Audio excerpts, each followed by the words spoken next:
on the News Channel 5 network. This is the plus side of Nashville. Hi, everybody. Welcome to the show. I'm Tawanda Coleman. You know, for anyone looking for what's new in theater in Nashville, Actors Bridge is always ready and willing to show you first.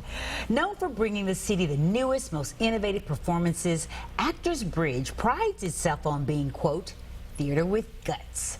They perform the vagina monologues, okay?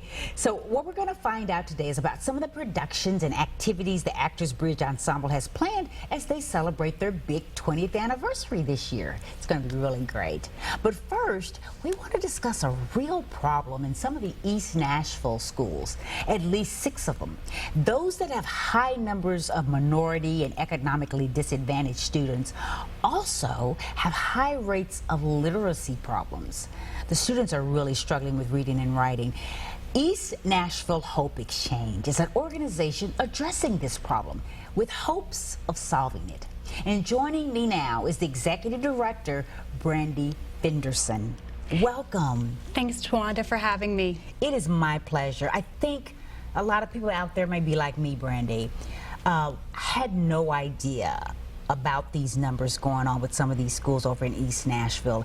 You and I know that a child's ability to read and write can affect their school and their life beyond school. Absolutely. So it's important that we get some of these rates up. Let's talk about exactly the schools we're referring to in East Nashville and these crazy statistics that we found out about them. Sure. In East Nashville, Hope Exchange serves the Stratford and the Maplewood cluster of Metro Nashville Public Schools. Inside of those clusters, we target 6 schools: Caldwell, Hattie Cotton, Glenn, Kip Kirkpatrick, Warner, and we're also working with Ross ELC. Okay.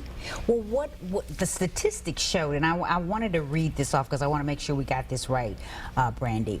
Within these 6 clusters, there's a combined proficiency rate for reading and language arts of only 21%. That's right. That's correct. That's 21%. Right. Those schools have an average of 21% of students reading proficiently. Wow. That's what I mean when I say that that's pretty alarming. And there was another example that you sent me that I just shook my head at. In East Nashville, there are schools at opposite ends of the street, probably even less than a mile apart from each other, with different types of students. One is far ahead as far as statistics go literacy-wise. Share that example with us. Approximately 80% of students at one school at one end of this mile-long stretch of road are reading proficiently, whereas at the other end is the exact opposite. Only about 20% are reading proficiently. So who makes up the school of the students who are reading 80% proficiency? The ones that are reading 80% are primarily white and are not economically disadvantaged students. Opposite end of the students, I mean of the street, the students that are not reading so well. Just down the road, it's the exact opposite. It is primarily minority students and also primarily economically disadvantaged. And so that's where you all come in. You see this wide gap, and you know that's what's interesting about East Nashville. You know, Absolutely. The whole neighborhood as a whole is sort of that way, isn't it? New Nashville. New Nashville, you might say. But you started out as a summer program, and then about 3 years ago you became year-round, which is really, really good. And you're really dedicated to helping these students become better readers. You're trying to tackle it threefold: home, school, and community. Absolutely. Where does it start at the school level? Well, we like you said, we started as a summer program. That is the obvious place where there's a gap whenever you think of the school level. Schools end in May and they start back again in August. So what's happening in June and July? Well, statistics show that the students that come from low-income households are falling behind, on average 2 to 3 months in their reading ability. Wow. At these schools. So that's what we call the achievement gap. And over years, that adds up. Yeah, it does. It does. So what we're doing at the school level is, number one, we're working to combat that achievement gap so that when they come back in August, they've not only not fallen behind, but they've moved ahead. Yeah. And we do that because we have certified teachers that are working with them. We have pre and post assessment that shows us exactly where to work and exactly what difference we made with them. Wow. Then on top of that, we're also working with the schools to do some tutoring during the school year to try to keep moving ahead, especially those that are still behind. We want to keep helping them move ahead. Yeah. Well, I'm excited about a 6-week summer program that you all have planned. And within that 6 weeks program, these students are going to put together a newspaper. They are. Talk about that. Well, I will say every year our theme is my family, my community, my world. Oh. Our goal is that through literacy and through also projects that they do, arts and humanities projects, that these students will learn to be an active member of their community and think of themselves as going on to be an active member of our world. So this year we're excited to use the newspaper as our sort of organizing element. Okay, so each week the students will focus on one section of the newspaper, and they will also, throughout the course of the 6 weeks, create an 8-page newspaper. Oh my goodness, I love that idea because they will actually have hands-on experience. Yes. Something tangible that they'll be able to see. Definitely. They'll be able to interview. They will. So each week has a different focus. So the very first week will be our local section, and so we will look at the students interviewing people in their very own neighborhood. And that section of the newspaper will highlight things happening in their neighborhood and people of note in their neighborhood. Other sections include business. Yeah. So that week they'll be looking at things that are happening in the business world, interviewing people in the business world, and writing the articles for that section. Wow. It's wonderful that you all are reaching out to these cluster schools in East Nashville, but it's not just the East Nashville problem.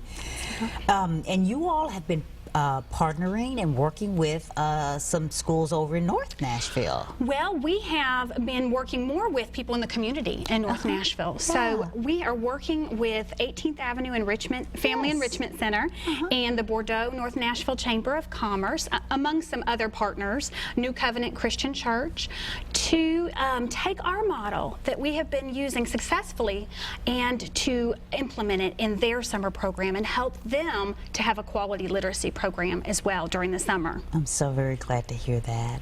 One of the things too I got really excited about is you're teaching these young people business skills. So you're going to have them during this summer program to come up with a lemonade stand. Yes, yes. So during the week where we're focusing on business, we're going to use a lemonade stand as our project, but the students are going to write the business plan for that, and then at the end of the week on Friday they will be having a lemonade stand at the turnip truck, and they'll be raising money through that, and the part I like the best is they'll vote on what charity that they want to give the funds to. I love that idea. So we've talked a little bit about how the school and the community can help these students.